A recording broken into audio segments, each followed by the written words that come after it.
Good morning বন্ধুরা, আজ হলো ২৬ ডিসেম্বর শুক্রবার। আজকের বরাক উপত্যকা তথা আসামের শ্রীভূমি, শিলচর, হাইলাকান্দি এবং ভারতের বিভিন্ন প্রান্তের আজকের সকালের বিশেষ বিশেষ খবরগুলি হলো: প্যান কার্ড এবং আধার কার্ড সংযোগের জন্য অন্তিম সময়সীমা আগামী ৩১ ডিসেম্বর ধার্য করা হয়েছে। জনসাধারণের কর প্রদান করার ক্ষেত্রে প্যান কার্ড এবং আধার কার্ডের সংযোগ বাধ্যতামূলক করা হয়েছে। ২০২৪ সালের ১ অক্টোবর আধার কার্ড এবং প্যান কার্ড সংযোগ করার জন্য একটি নির্দেশ জারি করা হয়েছিল এবং পরবর্তী সময়ে ওই সময়সীমা ২০২৫ সালের ৩রা এপ্রিল পর্যন্ত বৃদ্ধি করা হয়েছিল। আগামী ৩১ ডিসেম্বরের আগে যারা প্যান কার্ড এবং আধার কার্ড সংযোগ করবেন না, তাদের ১,০০০ টাকা জরিমানা দিতে হবে অথবা প্যান কার্ড নিষ্ক্রিয় করে দেওয়া হবে বলে নির্দেশে উল্লেখ করা হয়েছে। এই সময়সীমার মধ্যে প্যান কার্ড এবং আধার কার্ড যুক্ত করা না হলে ২০২৬ সালের টিডিএস এবং টিসিএসের অর্থ ফেরত দেওয়া হবে বলেও স্পষ্টীকরণ দেওয়া হয়েছে। রাতের বেলায় গুয়াহাটি এবং সাইরাঙ্গের মধ্যে চলাচলকারী ট্রেন ১ জানুয়ারি থেকে দিনের বেলায় চলাচল করানোর সিদ্ধান্তে হাইলাকান্দি জেলার ট্রেনযাত্রীদের মধ্যে তীব্র প্রতিক্রিয়া সৃষ্টি করেছে। এই সঙ্গে রেলওয়ে বুধবার এক বিজ্ঞপ্তিতে ঘোষণা করেছে যে নতুন সময় পরিবর্তনের সঙ্গে সঙ্গে গুয়াহাটি এবং বদরপুরের মধ্যে বিস্তাডোম ট্রেনের সেবাও ১ জানুয়ারি থেকে স্থায়ীভাবে বাতিল করা হবে।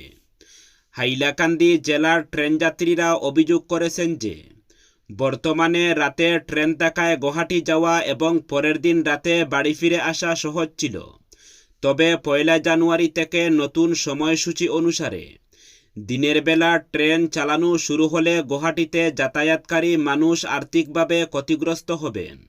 তাই হাইলাকান্দির বিভিন্ন সংস্থা ও প্রতিষ্ঠান, করিমগঞ্জ লোকসভা সদস্য কৃপানাথ মালা এবং রেলওয়ে জেআরইউসিসি সদস্য ডক্টর হারান দে এর সাথে যোগাযোগ করেছেন এবং বর্তমান সময়সূচি অনুসারে রাতে ট্রেন চালানোর জন্য রেলওয়েকে চাপ দেওয়ার জন্য অনুরোধ করেছেন।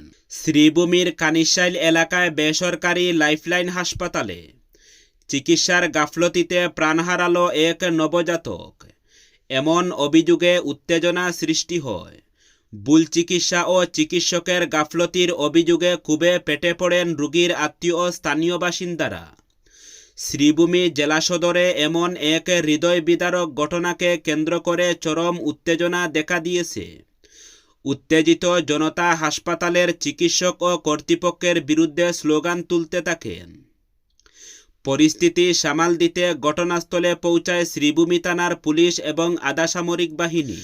ঘটনার বিবরণ অনুযায়ী বারৈগ্রাম এলাকার এক ৬ মাসের অন্তঃসত্ত্বা মহিলার হঠাৎ করে অতিরিক্ত রক্তক্ষরণ শুরু হয়। বিষয়টি নিয়ে পরিবারের লোকজন দ্রুত প্রসূতি চিকিৎসকের সঙ্গে ফোনে যোগাযোগ করেন। অভিযোগ, চিকিৎসক রোগীকে সরকারি হাসপাতালের পাঠানোর পরিবর্তে বেসরকারি লাইফলাইন হাসপাতালে ভর্তি করার পরামর্শ দেন। রোগীকে লাইফলাইন হাসপাতালে ভর্তি করার পর থেকেই তার শারীরিক অবস্থার অবনতি হতে থাকে। লাগাতার রক্তক্ষরণ হলেও হাসপাতালের দায়িত্বপ্রাপ্ত চিকিৎসক ও নার্সদের বারবার জানানো সত্ত্বেও তারা বিষয়টিকে গুরুত্ব দেননি বলে অভিযোগ তুলেছেন রোগীর আত্মীয়রা। তাদের দাবি, সময়মতো সঠিক চিকিৎসা দেওয়া হলে এই মর্মান্তিক পরিণতি এড়ানো যেত। বৃহস্পতিবার সকালে রোগীর অবস্থা আরও অবনতি হলে আবারও প্রসূতি চিকিৎসক এএস পালের সঙ্গে ফোনে যোগাযোগ করেন। তখন তিনি রোগীকে একটি ইনজেকশন দেওয়ার নির্দেশ দেন বলে অভিযোগ। এরপর সোনোগ্রাফি করার জন্য রোগীকে অ্যাম্বুলেন্স করে নিয়ে যাওয়া হচ্ছিল, কিন্তু পথেই ঘটে যায় ভয়াবহ ঘটনা। অ্যাম্বুলেন্সের মধ্যেই মৃত শিশুর জন্ম হয়। লায়েক চৌধুরীর অভিযোগ, এই ইনজেকশন দেওয়ার পরই তার অনাগত সন্তানের মৃত্যু হয়।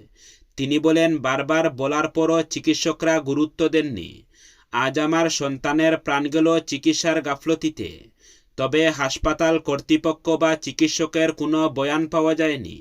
উৎসবের মরশুমে যাত্রীদের অতিরিক্ত ভিড় সামাল দিতে উত্তর পূর্ব সীমান্ত রেলওয়ে বড়দিন ও নববর্ষ ২০২৬ উপলক্ষে চালু করা দুটি স্পেশাল ট্রেনের পরিষেবার মেয়াদে বৃদ্ধির সিদ্ধান্ত নিয়েছে। যাত্রীদের যাতায়াত আরও সহজ ও স্বচ্ছন্দময় করতে এই উদ্যোগ নেওয়া হয়েছে বলে জানিয়েছে রেল কর্তৃপক্ষ। মেয়াদে বৃদ্ধি করা স্পেশাল ট্রেনগুলির মধ্যে গুয়াহাটি সাইরাং গুয়াহাটি উভয় দিক থেকে মোটে 3টি করে ট্রিপে চালানো হবে। পাশাপাশি আগরতলা গুয়াহাটি আগরতলা উভয় দিক থেকে 9টি করে ট্রিপের জন্য পরিষেবা প্রদান করবে। এই ট্রেনগুলি বিদ্যমান সময়সূচি, রুট গঠন ও স্টপেজ অনুযায়ী চলাচল করবে।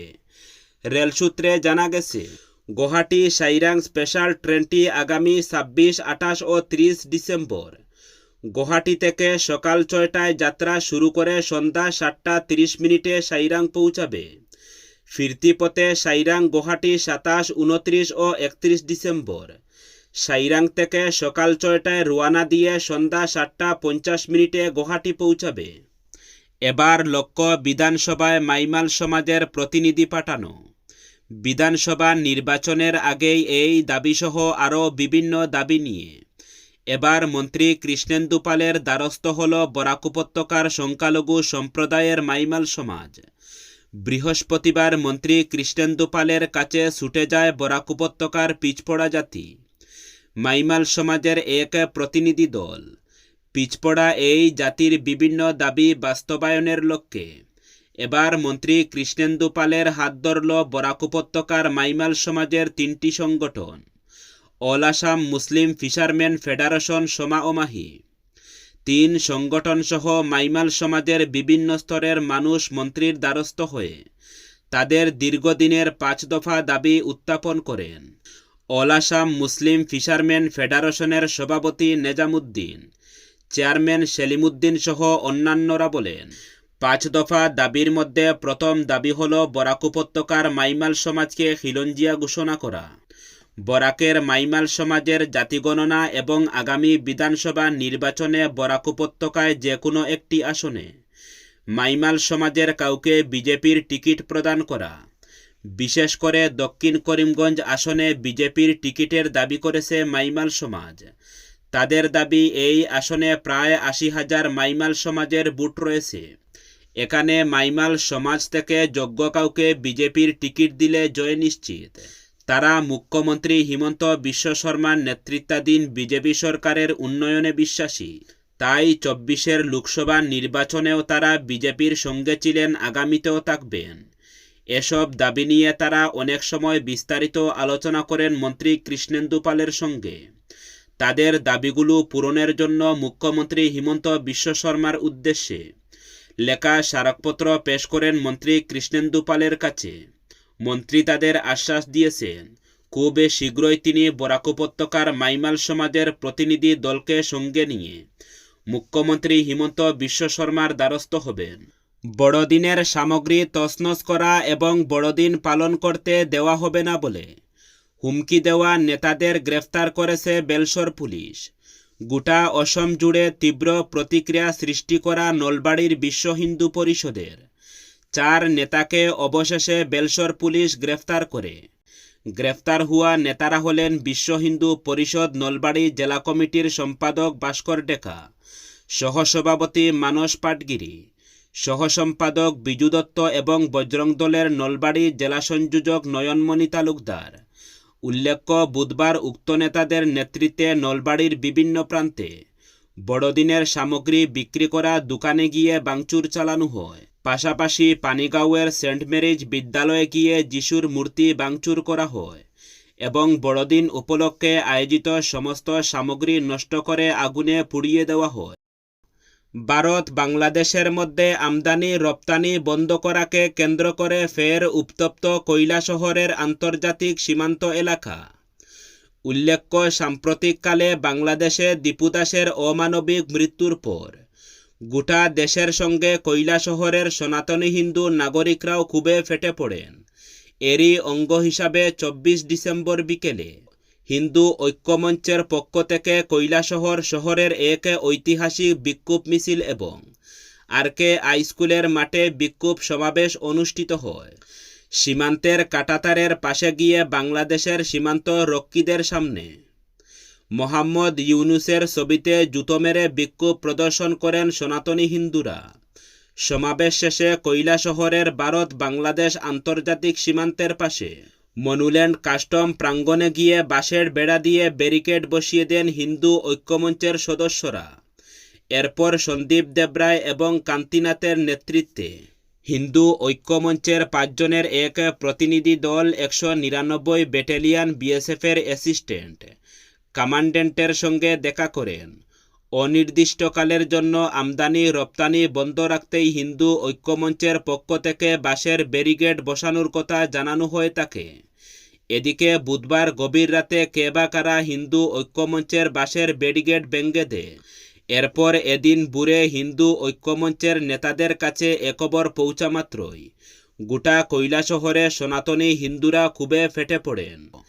বরাক উপত্যকা বঙ্গ সাহিত্য ও সংস্কৃতি সম্মেলনের কেন্দ্রীয় সমিতি সাহিত্য উপসমিতির উদ্যোগে বাংলা ছোটগল্প এবং ছড়া প্রতিযোগিতার আয়োজন করা হয়েছে। এক বার্তায় জানানো হয়েছে, ইচ্ছুক প্রতিযোগীদের বরাক উপত্যকার স্থায়ী বাসিন্দা হতে হবে। জন্মসূত্রে বরাক উপত্যকার অথচ বর্তমানে প্রবাসী গল্পকার বা ছড়াকারও এই প্রতিযোগিতায় অংশ নিতে পারবেন। অপ্রকাশিত গল্প বা ছড়াই কেবল প্রতিযোগিতায় বিবেচিত হবে। গল্পের ক্ষেত্রে সর্বাধিক 2000 শব্দ এবং ছড়ার ক্ষেত্রে সর্বাধিক 12 পংক্তি হতে হবে। লেখা কম্পিউটার প্রিন্ট করে বঙ্গভবন কার্যালয়ে আগামী 15 জানুয়ারির ভেতরে জমা দিতে হবে। PDF ফরম্যাটে এই ইমেল আইডিতে জমা দেওয়া যাবে।